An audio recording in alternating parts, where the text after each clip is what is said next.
today we are making a apple crisp dessert.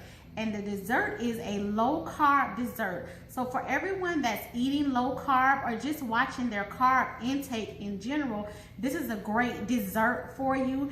It's minimal ingredients and very quick and very easy to make, but it's really, really good. So I'm going to show you our ingredients. We have some apples, and today I use Fiji apples, but you can use any apple that you like, any variety. I tend to like green apples a lot, so I use green apples a lot, but for this particular recipe, I am going to use a Fiji apple because it's a little bit sweeter. We have a lemon that we're going to use, butter, and I have unsalted cream butter, cinnamon, you all can see cinnamon. We have brown sugar, old-fashioned oats, same oats that you would use for oatmeal. And then instead of all-purpose flour or white flour, we're going to use coconut flour today for our topping that's going to go with our crumble that's going to go on top of our dessert. And so the ingredients and the directions for this recipe will be at the end of the video. And the ingredients and the recipe that's at the end of the video is for a larger portion. I'm going to mix today a smaller portion. You know, sometimes if it's just you, we tend to cook a lot for a lot of people, but if it's just you and you just need a smaller portion, that's what we're going to make today. So it will be the same recipe that will be at the end of the video, but we're just going to cut that recipe in half so that we have a smaller portion. And what I'm going to start out with is our apples. I'm going to peel our apples. If you have an apple core or a vegetable peeler, you can use that as well. But today I am just going to use a knife to peel our apples. If you like the skin on your apples, you can leave the skin on. You don't have to peel them, but I'm going to peel these today for our recipe. And I'm going to sit our spoon and our measuring utensils down here as well. And I'm just going to take the top off the apple. And I'm going to take the bottom off the apple. And I'm just going to peel. And once I peel it, I'm going to cut around the core. But if you have a core, that makes it a whole lot easier. And you just have your apple. But I know that everyone doesn't have a core. So if you don't, peeling it with a knife is just as good. And I try to eat an apple a day. I love green apples, so I try to incorporate that into my daily diet. And I do like the tartness. Some people don't like the tartness of green apples, but there are so many different varieties. I know you have Red Delicious, Ambrosia. I love the Gala apples as well. Granny Smith. Oh, it's Red Delicious, I think. It's just so many different varieties of apples that you can use. And if you want to, in this recipe, definitely feel free to mix the apples. You don't have to use one brand of apples. You can mix the apples, and that will give you a different taste. Believe it or not, it actually will. I know people think that all apples taste the same, but they don't. So if you mix them, you will see a difference. You can use peaches for this recipe as well, and it will give you not necessarily the taste or texture of a peach cobbler, but it will give you the nice fresh peach taste with the crumble on top. So the crisp that we're making is, I wouldn't say that it's a pie, I wouldn't say that it's a tart. It's actually the fruit with a crumble on top. Our recipe at the end calls for 6 apples, and because we're making a smaller portion, we're going to use 3 apples. And I have the apples nice and peeled, and I'm just going to cut them around the core. And I try to get as close to the core as possible without getting seeds, but if you get seeds, that's fine. You would just pick them out. Have our core here. And I'm going to cut all the apples first before I dice them. And I'm just going to give them a rough dice. So when I say rough, they don't all have to be the same size. And that's what makes the dish, I think, look rustic or homemade. They don't have to be the same size, but you want to get them close to size as possible so that they cook evenly.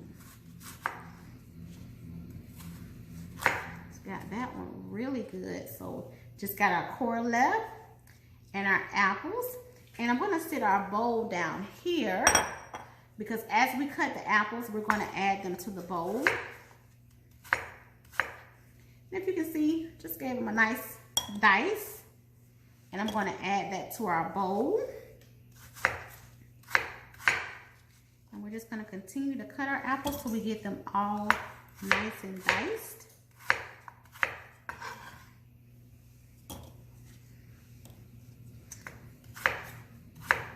And I know they say, what, an apple a day keeps the doctor away.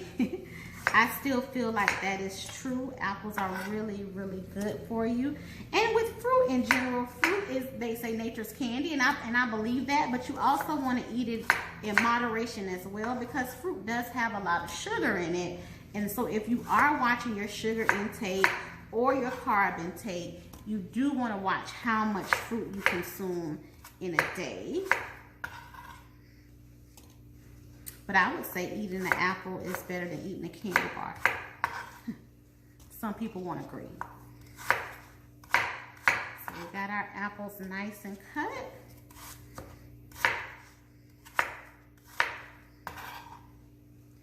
And then next we're going to squeeze half of a lemon on the apples, and that will keep our apples from turning brown and then also gives us a little tartness in the recipe.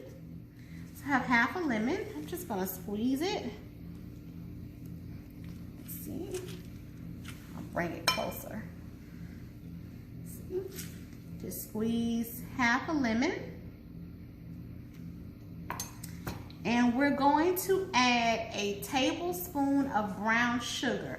You don't have to use brown sugar. The apples are sweet, so if you don't want to use sugar, you can make the recipe without the sugar, or you can use a sugar sweetener. You can use honey, you can use agave, you can also use dates. You can chop up dates and add dates to it, and that will give you a natural sweet flavor. Or you can use a sugar substitute like Swerve or monk fruit. If you're following a keto diet, you can add that to it as well, and that will cut the amount of sugar or sweetener that you have in it.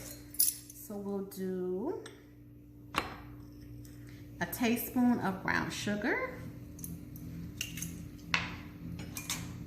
And then cinnamon. So the recipe at the end does have the cinnamon measured out. I love cinnamon, so I tend to roughly add my cinnamon to my dish.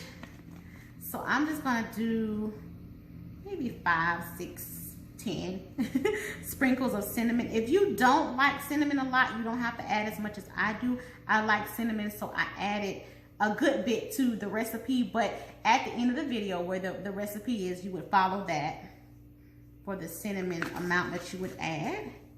And then I'm going to stir. So we have our cinnamon, our apples, our brown sugar, and we just want to make sure that everything is combined.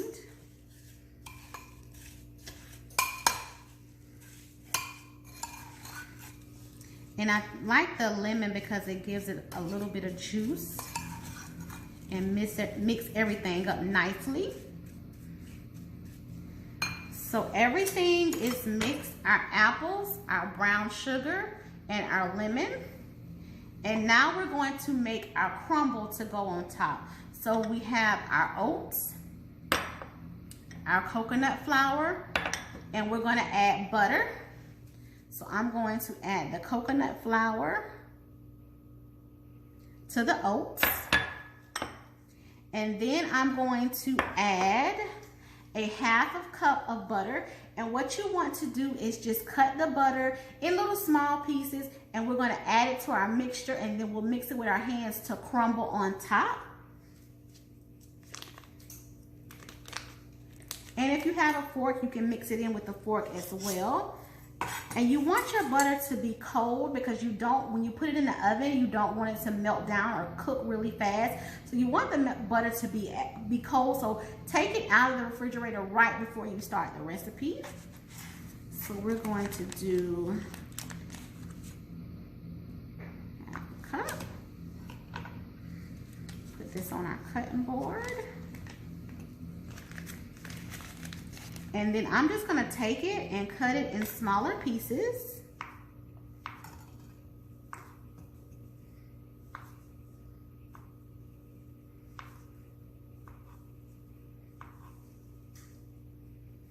And then we want to take our oats as well as our coconut flour, and we'll just mix it a little bit to give it a start. And then I am going to add the butter. And what I'll do once I add the butter, I'm going to mix it with my hands so that it can get nice and crumbly. Like I said, you can use a fork to do this. And you're just incorporating the butter into the oats and into the coconut flour. And if you want to add a little brown sugar or cinnamon to this mixture, you can as well, but it's not necessary because you already have it inside of your apple mixture. And it gets a little messy, but cooking is fun. So if you make a mess, don't be so hard on yourself.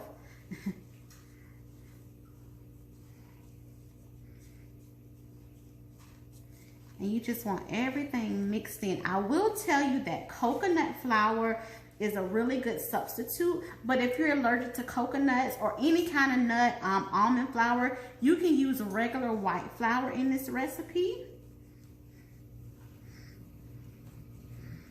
And what will happen once we put everything on top, we will like kind of sprinkle it on there because it's basically like a crumble. And everything will cook together. The liquid from the apples and the lemon and the sugar will come up to the crumble and make it nice and toasty. And what I did was preheat the oven at 350. So you want to preheat your oven at 350 degrees. And then you'll cook this about 30 minutes. So you'll bake it for about 30 minutes in the oven. And I just want to make sure that the oats and the flour and the butter are mixed really well. So I'm mixing it really good. And I think that we are there.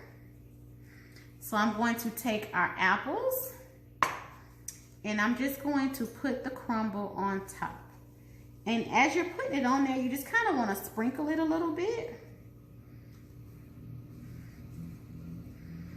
And get it across the top, the sides, the bottom. It's all going to cook up together.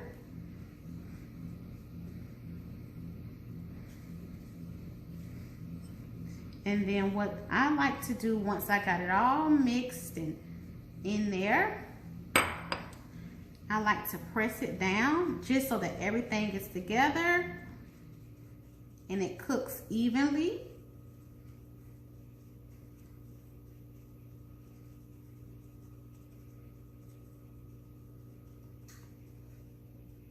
I'm gonna take off my gloves. So we have our apple crumble. We have our apples with our crumble on the top. We're gonna bake this in the oven at 350 degrees for about 30 to 35 minutes. Once the top is golden brown, if you like for your apples to get softer, you can cook it a little bit longer. I tend to like a little bit of crunch with my apples, so I don't cook them all the way. But if you wanted your apples to get a little bit softer, you can cook it for about 40 to 45 minutes. But you just want to make sure that once the top is golden brown or a nice brown color, that you're ready to take it out the oven. You can serve it warm with ice cream, or you can just eat it by itself or with a little bit of whipped cream on top of it. So I'm going to go ahead and get this in the oven, and I can't wait to show you all the finished product.